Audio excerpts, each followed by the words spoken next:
یہ اتنا خطرناک مرض ہے کہ جس کے بارے میں رسول اللہ صلی اللہ علیہ وسلم نے ارشاد فرمایا کہ حسد نیکیوں کو ایسے کھا جاتا ہے جس طرح آگ لکڑی کو کھا جاتی ہے۔ تو آپ اندازہ کریں وہ نیکیاں جو بڑی محنت اور مشقت کے ساتھ ہم کرتے ہیں، نیکی کرنا آسان تو نہیں ہے نا، مشکل ہے نا، تو وہ نیکیاں جو بڑی مشکل سے اکٹھی کر رہے ہیں، اپنا ایک بیلنس بڑھا رہے ہیں نیکیوں کا، پتہ چلا کہ وہ ایک لمحے میں جل کر راکھ ہو جائیں، کتنی دکھ کی بات ہے۔ کہتے ہیں کیا اس لیے چنوائے تھے تقدیر نے تن کے، بن جائے نشیمن تو کوئی آگ لگا دے۔ یعنی ہم یہ نشیمن بنائیں نیکیوں کا، نیکیوں سے مراد اللہ کی رضا کے کاموں کا، صدقہ و خیرات کریں، نوافل پڑھیں، نمازیں پڑھیں، حج کریں، عمرے کریں، اور یہ ساری نیکیاں ہم کیا کرتے ہیں؟ اللہ کے لیے، اللہ کو راضی کرنے کے لیے اکٹھی کرتے ہیں۔ یہ ساری نیکیاں اکٹھی کر کے ہم جمع کریں اور پھر کیا کریں خود ہی اس کو؟ کتنے دکھ کی بات ہے، ساری جمع پونجی ہم آگ لگا دیں، جلا دیں، نقصان ہے نا کہ نہیں ہے؟ کتنا بڑا نقصان ہے۔ تو یہ دل کی چھپی ہوئی بیماری ہماری نیکیوں کو اس طرح جلا کے راکھ کر دیتی ہے جس طرح آگ لکڑی کو جلا کے راکھ کر دیتی ہے۔ کئی دفعہ اس طرح ہوتا ہے، ہمارے اندر حسد موجود ہوتا ہے، لیکن اس حسد کے جذبے کی وجہ سے ہم یہ بات ماننے کے لیے تیار نہیں ہوتے کہ مجھے کسی سے حسد ہو گیا ہے۔ کیوں؟ کہ شیطان ہمارے سامنے برائی کو بعض اوقات اتنا زیادہ پینٹ کر کے، اتنا زیادہ مزین کر کے اور اتنا زیادہ خوبصورت کر کے پیش کرتا ہے کہ ہمیں احساس ہی نہیں ہوتا کہ یہ کتنی بڑی برائی ہے۔ وہ تو اس کام میں ماہر ہے نا، برائی کو بالکل خوبصورت انداز میں پیش کر کے ہمارے سامنے رکھتا ہے، اور ہم اپنے دل کو تسلی دے دیتے ہیں کہ بس یہ تو برائی ہے ہی نہیں ہے، اگر ہے تو یہ میرے اندر نہیں ہے۔ تو سب سے پہلا سٹیپ تو یہ ہے کہ ہم اس چیز کو پہچانیں کہ ہم اس مرض یعنی ہمیں کسی سے حسد ہو گیا ہے۔ تو ایمانداری کے ساتھ اپنے دل پہ ہاتھ رکھ کے جب بھی ہم کسی بندے کے بارے میں سوچیں کہ اس کے پاس کوئی چیز آ گئی ہے تو فوراً اپنے دل پر غور کریں کہ اس کے پاس یہ نعمت آنے کے بعد میرے دل میں اس کے بارے میں کیا جذبات پیدا ہو رہے ہیں۔ یہ جذبات جو ہے نا ہم اپنے اندر محسوس کریں کہ میرے دوست کے پاس یہ چیز آئی ہے تو میرے اندر اس کے بارے میں کیا جذبہ پیدا ہو رہا ہے۔ پڑوسیوں نے گاڑی لے لی ہے، نہیں، ہمارے پاس پرانی ہے، مبارکباد دینے کے لیے ان کے گھر میں مٹھائی کا ڈبہ بھی لے کے جائیں گے، مبارکباد بھی دیں گے، لیکن دل پہ غور کریں کہ کیا واقعی اس کے گاڑی لینے پر ہم خوش ہیں، یا دل ہی دل میں کہہ رہے ہیں اچھا کہ یہ بس اس نے لے لیا نا، تو دل اندر سے بعض اوقات کہتے ہیں ایکسیڈنٹ ہو جائے، اس کا تباہ ہو جائے، برباد ہو جائے۔ تو دوسرے ہمارا پلازا اتنا بڑا ہے، دوسرے کا پلازا اتنا چلا گیا ہے، تو ہم اس کو دیکھتے ہیں، کہتے ہیں یار ہمارے بعد بھی شروع ہوا ہے اور یہ دیکھو یہ کہاں سے کہاں پہنچ گیا ہے۔ ہم سارا دن کوشش کرتے رہتے ہیں، ہماری کوئی ڈیل ہی نہیں لگتی۔ یہ کل کا بچہ آ کے بیٹھا ہے مارکیٹ کے اندر اور دیکھیں کہاں سے کہاں پہنچ گیا ہے، پتہ نہیں یہ پیسے۔ اچھا پھر پتہ کیا کرتے ہیں، اس سے آگے بہت ساری بیماریاں جنم لیتی ہیں، جس میں ایک بدگمانی بھی، بہت ساری بیماریوں کا محرک یہ حسد بنتا ہے۔ اب یہ میں اگر آپ کو یا آپ مجھے یا کوئی دوسرا یہ کہے کہ آپ کو حسد ہو گیا ہے تو مجھے بتائیں کہ ہم برداشت کریں گے؟ کبھی نہیں برداشت کریں گے، ہم تو آگے سے لڑنا شروع ہو جائیں گے۔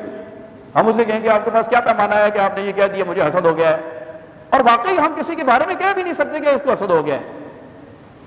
یہ کون بتائے گا؟ یہ میں بتاؤں گا کہ میرے اندر حسد پیدا ہوا ہے یا نہیں ہوا۔ اگر مجھے اپنی آخرت سے محبت ہے، اگر میں اپنے دل کو پاک اور صاف کرنا چاہتا ہوں تو مجھے اپنے دل کی کیفیت پر غور کرنا ہوگا کہ کب کس وقت کسی بندے کے بارے میں میرے دل کے اندر حسد کے جذبات پیدا ہوئے ہیں۔ جب میں اس کو محسوس کروں تو پھر میں نے اس کے علاج کی طرف جانا ہے، ورنہ اگر ہم اس بات کے لیے تیار ہی نہیں ہے کہ مجھے کسی سے حسد ہوا ہے تو مجھے بتائیں کہ اس مرض کو کون ختم کرے گا یا ہم کیسے ختم کریں گے۔ ہم ماننے کے لیے تیار نہیں ہوتے، ہم کہتے ہیں کہ مجھے تو کبھی کسی سے حسد ہوا ہی نہیں ہے۔ آپ کیسے کہہ سکتے ہیں کہ آپ کو کبھی کسی سے حسد نہیں ہوا جبکہ ہم پیدا ہوئے، میں نے شروع میں عرض کی ہے کہ فطرت کے اندر شامل ہے۔ مجھے بتائیں بچوں کے اندر کتنا حسد ہوتا ہے؟ آپ چھوٹے بچوں کو دیکھیں، ایک بچے کی عمر ہو گئی 2.5-3 سال، پیچھے نیو بورن بیبی آ گیا، اب سارے لوگ آ رہے ہیں اس بچے کو مل رہے ہیں، ہزار کے نوٹ بھی نکال کے اس کو دے رہے ہیں، مٹھائی کے ڈبے بھی آ رہے ہیں۔ اب وہ جو 2.5-3 سال کا بچہ ہے نا، پہلے ماں اس کو سینے کے ساتھ چمٹا کے رکھتی تھی، باپ اس کو پیار کرتا تھا، چاچو بھی اسے اٹھاتے تھے، ماموں آتے تھے تو اسی کے لیے کھلونے لے کے آتے تھے، اب وہ اکلوتا تھا تو ساری توجہ کا مرکز وہ تھا۔ اب یہ بچہ جب نیو بورن آیا ہے نا، اب یہ بچہ جو ہے نا، سارے مہمان آ رہے ہیں، وہ نئے والے کی طرف متوجہ ہیں، اب یہ لور لور پھر رہا ہے ادھر ادھر، اور کہتا ہے کہ یار میں بھی کبھی پیدا ہوا تھا 2.5 سال پہلے، مجھے بھی دیکھ لو۔ اب وہ بچہ کیا کرتا ہے، اب وہ اس تلاش میں رہتا ہے کہ جب ادھر ادھر سارے ہو نا تو اس کو ٹانگ سے پکڑ کے بعد بیٹھ سے نیچے گرا دیتا ہے۔ ایسے تو ہوتا ہی نہیں ہونا، مجھے پتا ہے۔ تو اس بچے کے اندر حسد کا جذبہ پیدا ہو جاتا ہے، وہ کہتا ہے کہ یہ چیز جو پہلے میرے پاس تھی اب میری جگہ کوئی اور آ گیا ہے، تو بچے کے اندر یہ حسد کا جذبہ۔